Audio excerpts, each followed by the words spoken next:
Здравствуйте, мои дорогие! Сегодня опять про одно из теплых блюд. Опять Восток, опять рис, потому что я смотрю, что он очень неплохо вами приветствуется на канале, поэтому продолжим рисовую тему. Итак, сегодня рис с чечевицей. Маджадра называется это блюдо на Востоке, и способов приготовления его великое множество. Кто-то отваривает сразу до готовности чечевицу, кто-то и чечевицу, и рис, кто-то рис замачивает.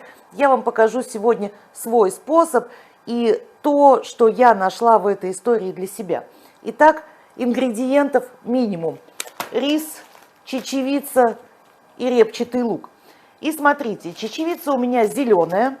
Я ее покупаю в магазине на развес, а вот рис, коль уж мы говорим о здоровом питании, о правильных блюдах, я нашла такой девзира, это плохо отшлифованный рис.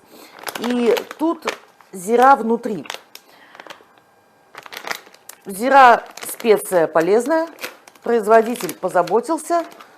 И будем считать, что все хорошо, вот пакетик есть. Рис, конечно, это для плова, по-фергански написано, но кто мне запрещает использовать его в моем блюде. Итак, перво-наперво, что я делаю, это стакан чечевицы нужно промыть. Вот он мой стакан. Я ее хорошо промою и поставлю вариться с 2 стаканами воды. Чечевицу я поставила вариться на огонь. 1 стакан чечевицы, 2 стакана воды, ни соли, ни перца, ничего. После закипания я поставлю таймер и буду варить ее ровно 12 минут.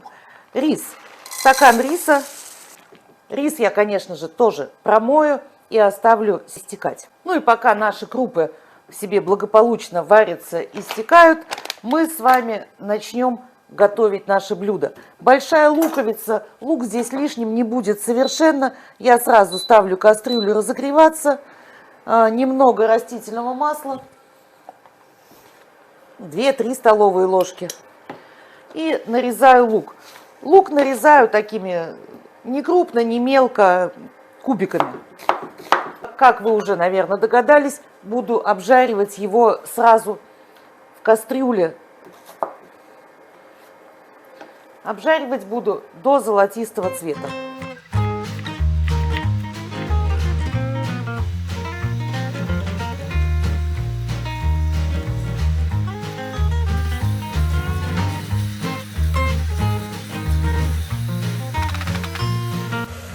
Прямо сюда во время обжарки я отправлю чайную ложку зиры. Ой, какая ароматная. И в горячем масле она раскроется еще больше. То есть аромат будет совершенно сумасшедший. Чечевица закипела. И я ставлю таймер ровно на 12 минут. Вот посмотрите, лук начал зажариваться. В этот момент отправляю сюда рис.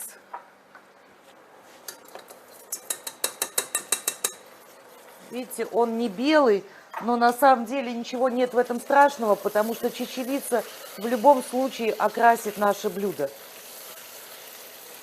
И пережариваем несколько минут рис вместе с луком. Я сняла рис с плиты, потому что моя чечевица еще не готова. Ничего страшного в этом нет, просто немного подождем, когда она сварится. 12 минут прошло, забираем чечевицу. Я даже не буду проверять, готова она, не готова, потому что я точно знаю, что она готова. И сразу же выливаю вместе с водой. Вы знаете, кто-то эту воду от чечевицы сливает, но я предпочитаю, чтобы рис у меня тоже варился именно в ней. Нравится мне. Мне кажется, что там есть какой-то вкус. Перемешиваю, добавляю еще воды так, чтобы она была буквально на сантиметр выше нашей массы. И варю под крышкой 10 минут, чтобы приготовился рис.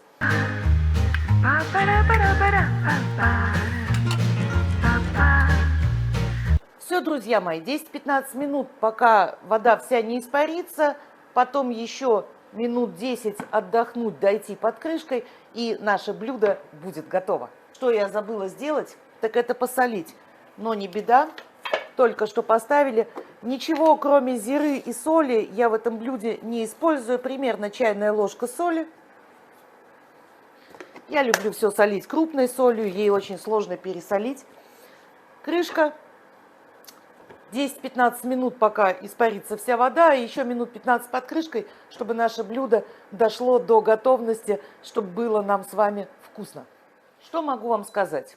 Это вкусно, и мне сюда всегда просится немного сверху зелени, такой петрушки, наверное, даже ничего более, никакой кинзы, именно такой просто самой обычной банальной петрушки, но это не обязательное условие, то есть от слова совсем. Итак, я добавлю петрушечки, и можно будет пробовать. Вот такая красота у нас получилась. Если бы камера могла передавать запахи, думаю, что сейчас многие облились бы слюной. Положу себе немножко, иначе другим не достанется. Друзья мои, пробовать мне это блюдо не нужно. Оно очень вкусное, очень полезное, минимум трудозатрат. Это можно есть как самостоятельное блюдо, можно добавить какой-то гарнир. Если не любите цельный или разово шлифованный рис, возьмите белый рис. Традиционно готовится с ясмином, но вот мне в этой истории нравятся именно грубые такие рисинки. Готовьте, экспериментируйте, ешьте с удовольствием, кормите с удовольствием родных, близких, друзей. Пусть у вас всегда будет хорошее, вкусное настроение. А я с вами прощаюсь. До новых встреч. Ba-ba-da-ba-ba.